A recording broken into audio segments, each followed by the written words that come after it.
y ya la tenemos en línea a María de Los Ángeles Rosón. Buenos días, María, ¿cómo estás? Hola, buenos días, Martín, ¿cómo te va? Muy bien. Bien, bien. Bien, el viernes pasado medio como que lo anunciábamos de alguna forma, pero hay una ley que me hace un poquito de ruido, que es la 27.573, que es de ley de vacunas destinadas a generar inmunidad adquirida contra el COVID-19. Esto fue anunciado en el boletín oficial, pero bueno, quería tener un poquito una vista un poquito más amplia de esto, de qué trata esta ley.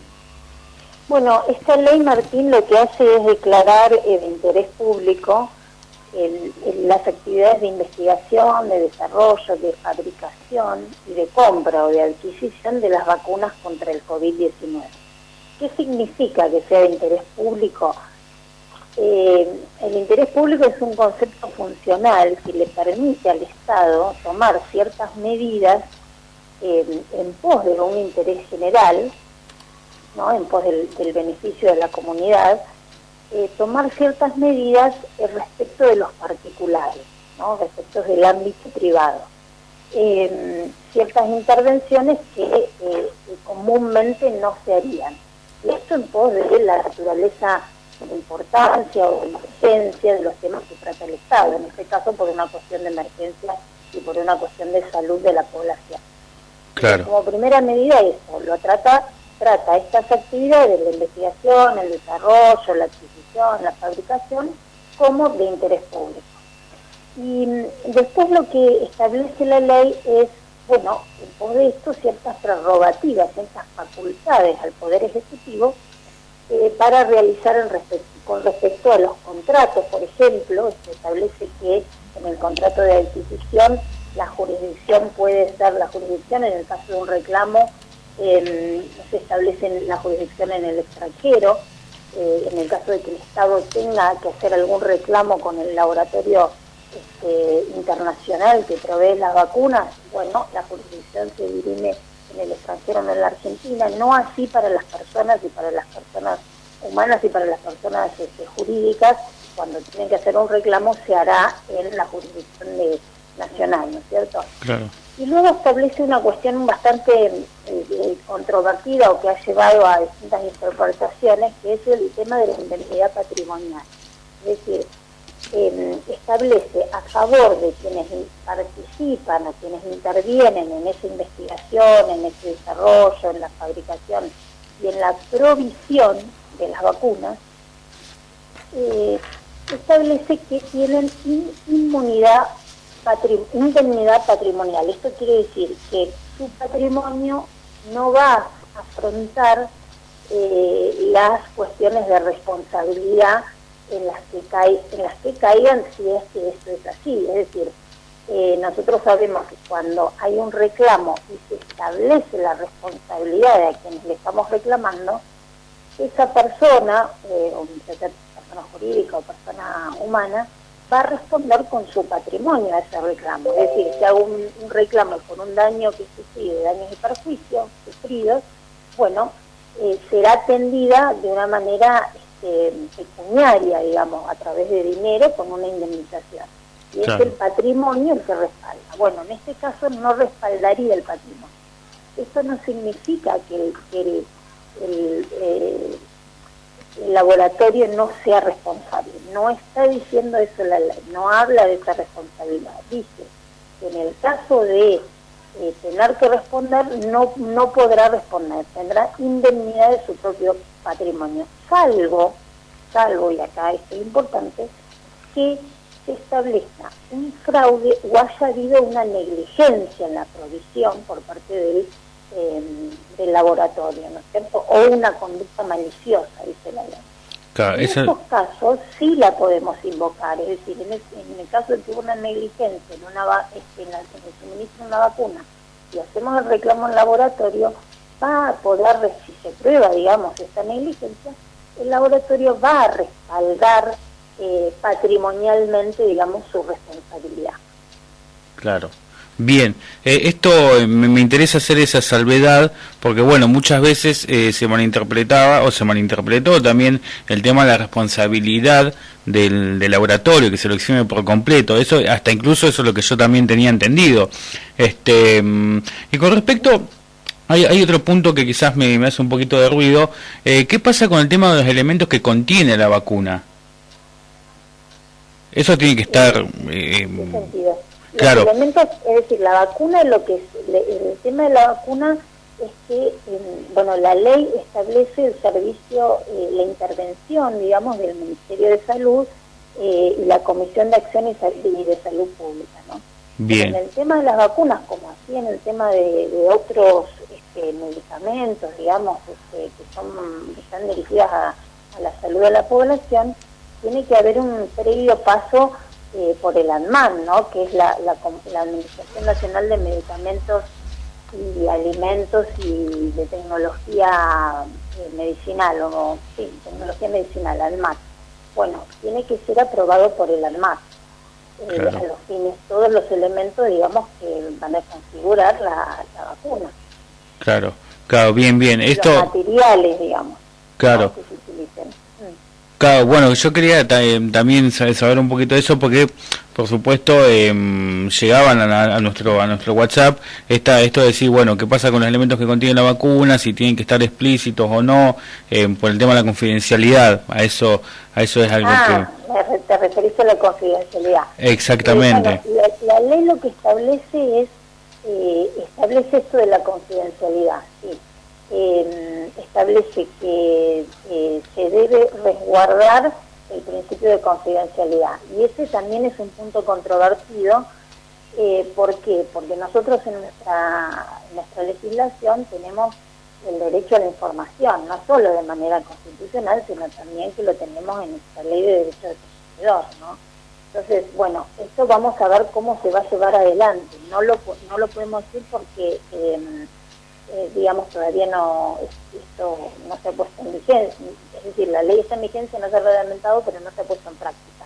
Claro. Vamos a ver de qué manera se pondrá en práctica. Pero sí, es así que nuestro ordenamiento jurídico lo que hace es proteger nuestros derechos de información, ¿no es cierto? Porque si bien se trata de una vacuna que no va a ser obligatoria, hay que resguardar un montón de cuestiones que tienen que ver con nuestra salud. Uno es el derecho a la información, no es obligatorio, pero tengo que saber de qué se trata y cuál es el contenido. Y otro es, bueno, qué es lo que sucede en el caso de que ese proveedor, digamos, no cumpla con aquello que se informa, ¿no es cierto? Porque, claro.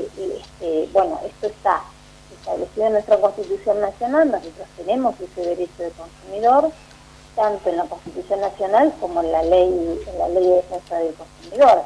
Entonces puede suceder que haya una controversia o haya que ver se tenga que hacer una ponderación de derechos en este caso, ¿no? Entonces, por un lado, el derecho de emergencia que faculta al Estado para sostenerla y exigir la confidencialidad, y por otro lado los derechos de los consumidores, de los usuarios y de quienes van a exponerse a la vacuna y quienes la eligen, a conocer cuáles son los alcances de la vacuna. Claro.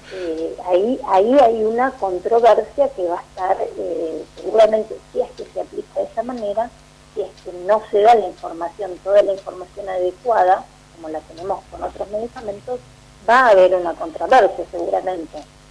Okay, sí, por supuesto. Bueno, incluso a mí acá es donde me hace un poquito más de ruido también, porque bueno, usted bien lo mencionaba, el tema de, bueno, de esto, Constitución Nacional, medio como que va un poquito en contra de eso. Sí, sí, claro. A ver, por eso es que yo decía esto. La declaración de interés público, si bien da mayores prerrogativas al Estado para de alguna manera modificar o restringir los derechos de los particulares, no puede ser arbitraria esas facultades, no pueden ser abusivas ni arbitrarias ni en principio inconstitucionales, ¿no? Lo que pasa es que acá se da en esta situación de emergencia, o sea, la misma ley hace referencia a la situación de emergencia. Y por otro lado, es una ley que establece un plazo, es decir, esto que estamos hablando, esta declaración de interés, estas excepcionalidades o estas prerrogativas mayores por parte del Estado, se harán durante el término de la declaración de emergencia sanitaria. Esta declaración fue por ley, que se prorrogó otro año y que puede volver a ser prorrogada, ¿no? Puede suceder que se pueda prorrogar más tiempo, pero solamente estas excepcionalidades se dan durante ese periodo. Quiere decir que terminada el periodo de declaración sanitaria, comienzan nuevamente a regir las leyes comunes, digamos, esto quedaría sin efecto, ¿no es cierto? Bien. Pero bueno, es lo controvertido, es lo que venimos hablando, Martín, con algunas entrevistas que me has hecho anteriormente, venimos hablando de las excepcionalidades y cómo cómo se trastocan con los derechos individuales y también con los derechos colectivos y los derechos constitucionales, ¿no? Estas medidas que viene tomando el Estado, mejor dicho, que viene tomando el gobierno en fundamento, digamos, con el fundamento de emergencia sanitaria.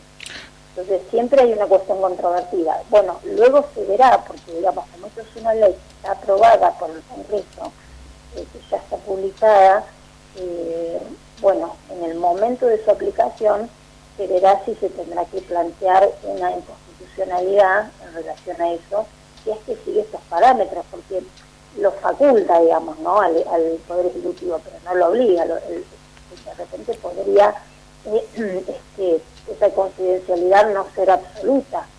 Claro, porque bueno, aquí quizás también entra a decir, bueno, yo si me voy a vacunar, me gustaría saber mínimo qué es lo que está ingresando en mi cuerpo.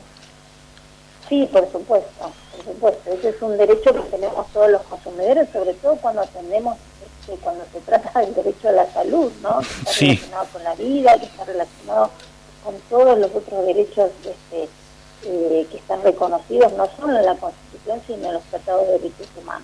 Nosotros lo que tenemos que ver, que es un punto importante, es que cuando interpretamos el derecho, interpretamos las leyes, interpretamos la acción del Estado en el ámbito, la relación del Estado, ¿no?, y las facultades del Estado en relación a los privados, no hay que dejar de lado que el Código Civil, cuando se reforma el Código Civil en el año 2016, el Código Civil que rige, son las leyes, digamos, o la normativa que rige el ámbito de lo privado, ¿no es cierto? Porque estamos hablando de un privado cuando uno contrata que yo compro una vacuna, digamos, la estoy contratando, el proveedor es un privado, ¿sí? Quien provee es un laboratorio internacional, ¿no? Sí.